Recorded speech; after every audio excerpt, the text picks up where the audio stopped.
cada esfuerzo, cada grano, cada arena construyó este pueblo con su gente, su cultura, por un mañana mejor. Otro mundo y es posible como un manantial, la conciencia del futuro. Entreguemos la energía, Bolivia es nuestra nación. Hay una revolución en Sudamérica, hay una revolución en América Latina. Aquí en Caracas comenzó esta historia. Es necesario que el mundo lo vea y lo acepte, porque es una realidad que no va a cambiar. Es una revolución de los tiempos, histórica, tiene raíces muy profundas. Hoy muero, dijo Tupac Katari, hoy muero, pero algún día regresaré hecho millones. Sabíamos, hermanas y hermanos, no estaba solo. Volveremos millones. Ahora somos millones, hermanas y hermanos. Te tapo tambe. Penato san tamo tocón poichin. Aguerridos ancestrales. Bolívar, Redpay Sucre, Muco Zambe. Hijas e hijos de Bolívar y Sucre. Te puicata Zambe, Maín, Caicharo, Notok, Redpay. Pata, Ponuse, y Caratamando. Solidarios, leales y patriotas. Así somos, así es mi tierra con Bolivia. Continuamos nosotros acá con el acontecer noticioso en nuestra amada Bolivia, y para ello nos apoyamos en los acertados comentarios de nuestro compañero Gustavo Torrico. Un saludo a la América bella, morena, revolucionaria, digna, desde Bolivia. Acá todavía seguimos alegres, bastante alegres, en una parte de nuestro ser, por la victoria del pueblo chileno hacia la constituyente. Entristecidos por la represión en la hermana Colombia de parte de los últimos resabios del neoliberalismo en la América Latina, que se vienen cayendo a pedazos. Pero encabronados con la masacre, el genocidio, el abuso de la fuerza, el imperio hecho soldado atacando a un pueblo inerte que no tiene fuerzas armadas, que no tiene los recursos, que se encuentra bloqueado ante el silencio cómplice de la ONU, la Comunidad Europea, y seguramente cualquier resolución será bloqueada por los Estados Unidos, el asesino en sí, utilizando a los otros asesinos que son el pueblo de Israel, pero sobre todo no el pueblo, el gobierno sionista que tienen, el gobierno criminal, que están matando a niños, ancianos, mujeres, destruyendo la poca infraestructura que tiene el pueblo palestino. Pero todo queda en la vida, y los pueblos que no se rinden, como el pueblo palestino, algún momento triunfan, y ese día más tarde llegará después de que las cosas se digan. En lo interno, en Bolivia se sigue con una campaña masiva de vacunación que tiene en realidad un freno a partir de ciertas iglesias, no todas, ciertas iglesias cristianas que empiezan a dar la contra, a indicar a sus feligreses que no deben vacunarse porque se les está implantando un chip, el chip del demonio, el 666, y bueno, algunas cosas de esas que siempre han manejado, y la gente está cayendo en esas redes. Otra gente se está haciendo vacunar, pero se tiene vacunas, los puestos de vacunación en el programa que van por edades, un tiempo, hoy estamos de los 50 a los 60, y el lunes empezamos de los 40 a los 50, habíamos empezado en los 80, y se tiene este tema. La derecha totalmente arrinconada, tratando de mostrar algo que no va a poder demostrar, como es el hecho de que no existen vacunas, que los hospitales están llenos, que no existen camas UTI, de terapia intensiva, y eso es verdad, no existen, ya se han llenado, como se han llenado en todo el mundo, en Alemania, en Gringolandia, en Francia, en Italia, donde se quiera. Los UTIs no han dado capacidad con la pandemia, y eso es una lógica, ya que las UTI son pequeñas unidades que llegan los últimos en terapia. No es que están llegando a montones como hoy lo hacen por la pandemia. Pero la derecha se olvida en Bolivia que son ellos que golpeando en noviembre del 2019 asaltaron el gobierno y nos robaron, no hay otra palabra, nos robaron la plata de los bolivianos comprando unas máquinas chutas. Se llevaron la plata, unas máquinas falsas que no sirven para nada y de paso con sobreprecio. La empresa española aclaró que vendió a $9.000. Aquí al país llegaron a $37.000. Eso es el dinero que se robó la señora Áñez, su ministro de gobierno, con el cual fueron a entregar en Santa Cruz, y que hoy el ministro de Salud de ese tiempo está siendo procesado. Hoy aclara que él habría informado que esas máquinas no servían, pero que igual se las entregó, porque obviamente tenían que embolsillarse la plata. Ante este panorama, toda la violación de los derechos humanos que se realizó en el gobierno de la dictadura, todo el pisoteo que se dio a la Constitución, al reglamento de debate, todo el autonombramiento, la anticipación y prolongación de mandato que se autogestionó la señora, es por eso que se encuentra detenida. Y algunos ministros más seguramente irán a dar con sus huesos a la cárcel, pero no es bajo ningún punto de vista una persecución política. Hay persecución penal. Lo de los UTIs es un tema, la violación del secreto bancario es otra, el tema de las tierras, la distribución, imagínense, la América, en el pedazo de tiempo, menos de un mes que Branko Marinkovic fue ministro, se adjudicó 57.000 hectáreas de tierra firmada por la dictadura. Esas tierras ya se han recuperado, pero el hecho es el que queda.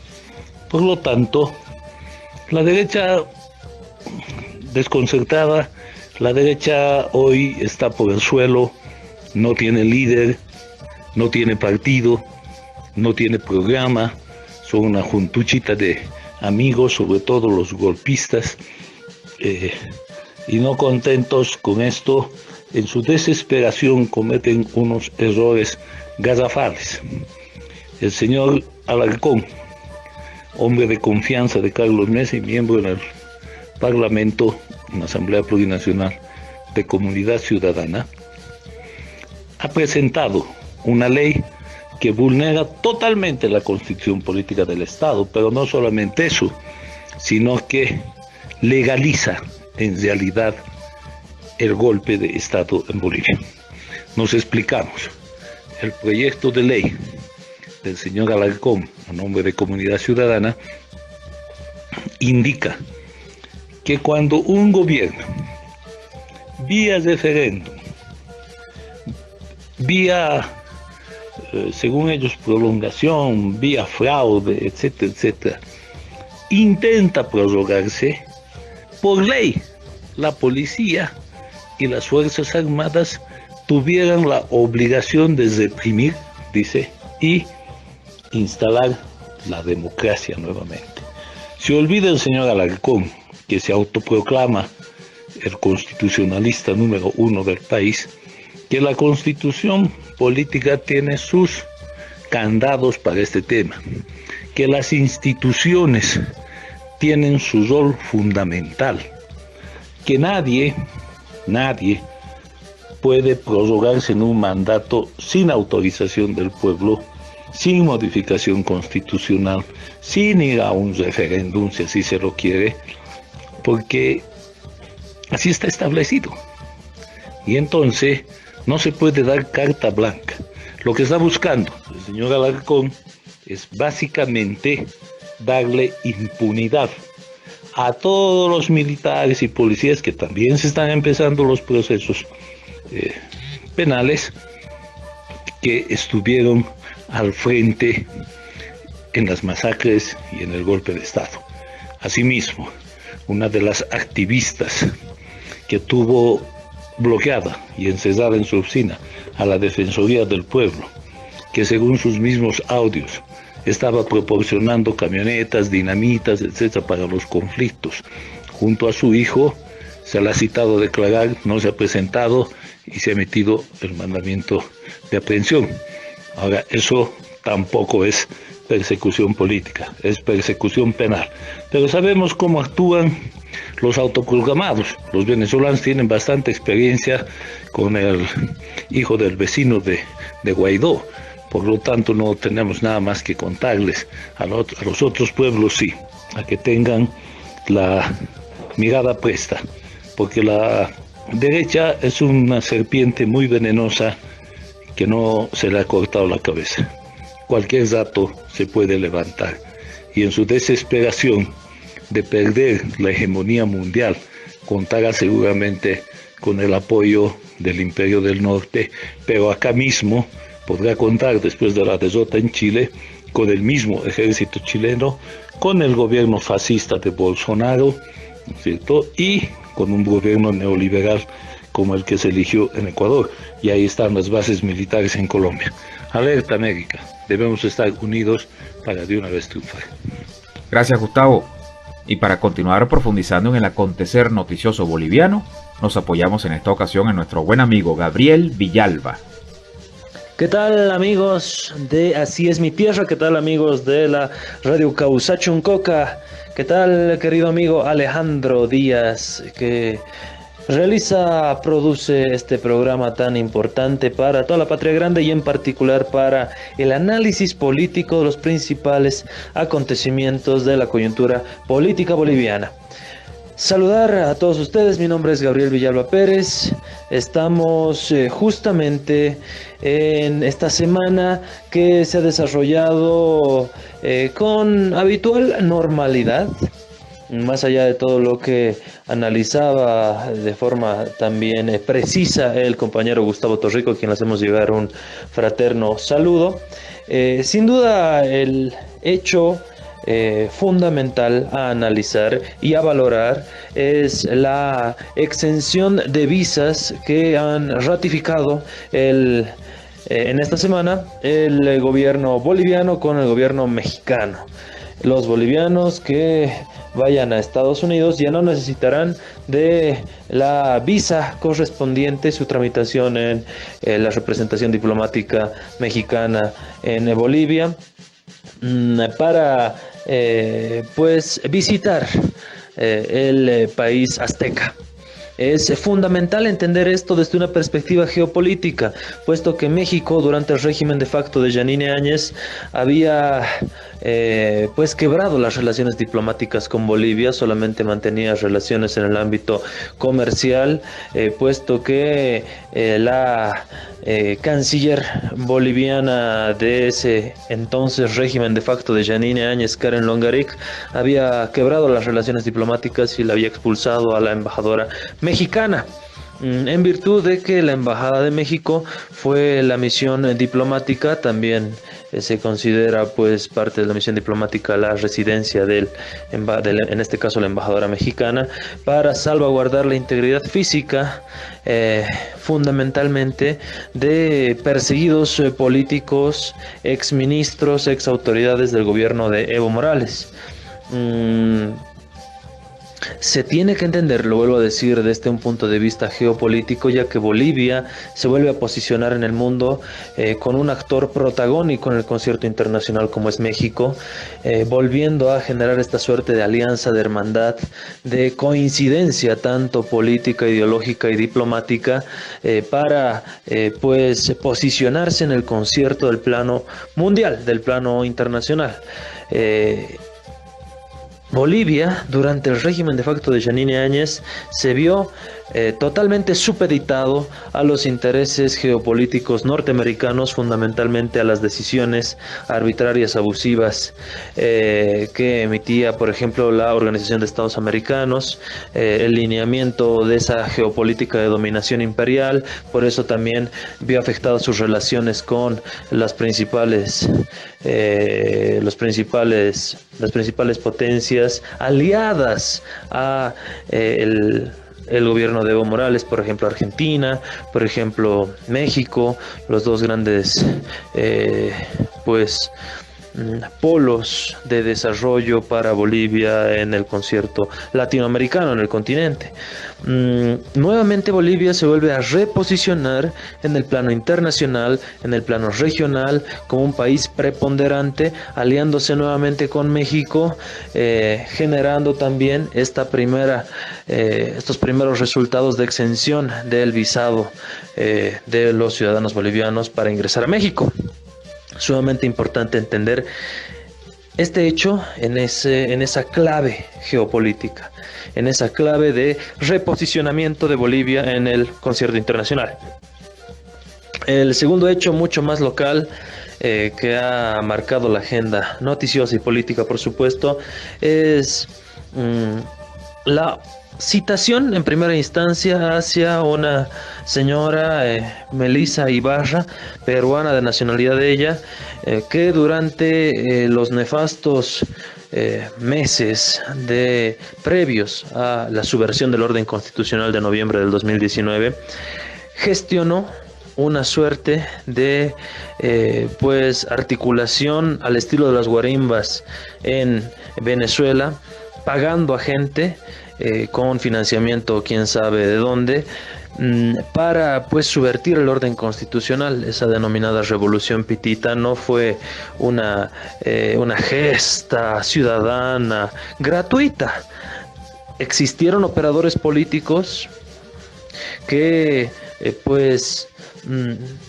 gestionaron toda esta desconfianza, este descontento social, político, y finalmente con acciones violentas y articulando grupos de orden racista y violento, terminaron subvertiendo el orden constitucional y obligando también a, por ejemplo, instancias como la COP, la Central Obrera Boliviana, el Ejército, que le sugieran al presidente renunciar, al presidente legal y legítimamente electo como Evo Morales renunciar, y también gestionaron desde estas plataformas ciudadanas, entre comillas, el amotinamiento de los policías, ¿no?, que terminaron con la renuncia de Evo Morales. Entonces, esta señora está siendo juzgada. En primera instancia ha sido citada. La señora, en lugar de acudir a su citación y prestar su declaración informativa y asumir defensa, se fugó. Esta fuga y esta no compadecencia ante su citación judicial derivó en la emisión de la orden de aprehensión. En este momento la señora se encuentra prófuga de la justicia boliviana. Se encuentra siendo buscada por la policía boliviana para que responda por estas acciones realizadas durante noviembre del 2019, y también está siendo sindicada por la utilización de uno de sus vehículos como utilizado para un secuestro, ¿no? Una situación que no ha podido desvirtuar la señora Ibarra, que hablando ante los medios y hablando de forma clandestina, por supuesto, también por sus redes sociales, ha complicado mucho más su situación legal. Por defenderse, por decir que es perseguida política, por decir que es un caso armado y demás, tratando de pues construir una hipótesis de ese extremo, ha terminado complicando mucho más su situación legal. Pero esto articula como un caballo de Troya todo este relato que han estado generando desde la oposición boliviana, de decir que en Bolivia se está persiguiendo la oposición, que en Bolivia hay persecución política, que no hay garantías, que no hay Estado de Derecho. Todo eso está siendo reforzado con pues esta señorita Melissa Ibarra nuevamente generando en la percepción social, esta suerte de irregularidad supuesta que estaría cometiendo el Estado boliviano, pero sin lugar a dudas no es más que una nueva estrategia de la oposición para desestabilizar el gobierno legal y legítimamente constituido de Luis Arce Catacora y pues aludir que en Bolivia no se estarían respetando las garantías constitucionales, el debido proceso y demás. Por otro lado, Arturo Murillo Prijic sigue prófugo de la justicia boliviana. Recordemos el ex ministro de gobierno del régimen de Yanine Áñez, el carnicero de Sacaba, Sencata, Caracara, el Pedregal. Y se ha descubierto que ha gastado gran cantidad de dinero en compra de talco. ¿Por qué compraría Arturo Murillo talco? Recordando que el ministro de gobierno se ha encargado también del control narcótico de narcóticos en el país, ¿no? También se ha emitido un reciente informe que durante el gobierno de Yanine Áñez se habrían sacado grandes cantidades de droga que habría sido confiscada por la policía.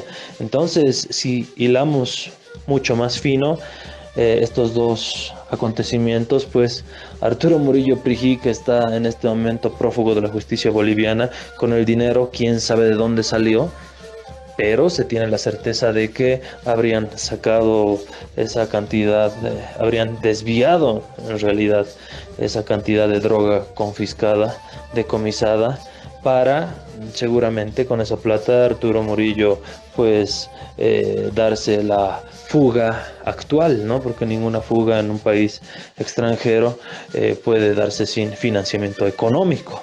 Y pues la cantidad de envases de talco seguramente las necesitaba para de cierta forma camuflar toda esa droga que el señor, también siendo el ministro encargado de pues controlar toda esta situación de los narcóticos en el país, seguramente también ha utilizado parte de la misma para su fuga, y un modus operandi que no es para nada nuevo dentro de el narcotráfico a nivel internacional, ¿no?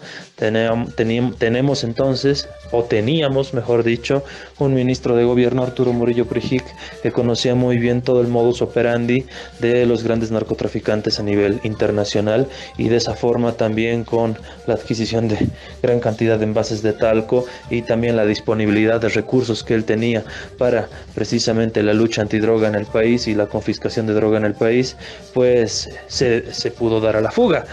Tenemos todas esas situaciones en Bolivia que sin duda tienen que ser analizadas desde el plano geopolítico, desde el plano continental, pero también desde el plano de cómo se van reconfigurando las fuerzas reaccionarias al nuevo proceso de esta revolución democrática y cultural del presidente Luis Arce. Tenemos todo eso en Bolivia, y pues a seguir reflexionando, a seguir también hilando mucho más fino en los análisis, y también desconfiar de pues lo que los medios hegemónicos de comunicación nos presentan, ¿no? Arturo Murillo como un prófugo que no tiene nada que ver ni ninguna relación la droga con la compra de enormes cantidades de talco. Así nos presentan los medios. O a la señorita, bueno, es señora, ¿no? Melissa Ibarra como la santa palomita, que no tiene nada que ver con la subversión del orden constitucional del 2019, que no existen videos ni evidencia comprobada que la señora habría realizado toda esa subversión del orden constitucional, y la presentan como la gran víctima de pues un gobierno que quiere perseguir y encarcelar a los denominados pititas, ¿no? Entonces, no hay por dónde perderse. Los medios así nos van a presentar la información, así nos van a tratar de desinformar, y nos compete a cada uno de nosotros, pues, analizar la información, recabarla y también contrastarla con los hechos puntuales. Se tiene a Arturo Murillo Prijic prófugo de la justicia, y se tiene a Arturo Murillo Prijic que habría comprado grandes cantidades de talco, envases de talco. Y también Arturo Murillo Prijic era el encargado del control de la droga en el país. Entonces, más claro, agua, ¿no? ¿Qué es lo que hizo ahí? Pueden cada quien sacar sus conclusiones. Melissa Ibarra, se tiene videos concretos, contundentes de la señorita circulando con dinero para fomentar la subversión del orden constitucional en Bolivia.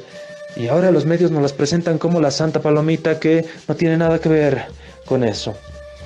¿Por qué hacen eso? ¿Por qué le están protegiendo? ¿Por qué ahora le dan el título de periodista a esta señora?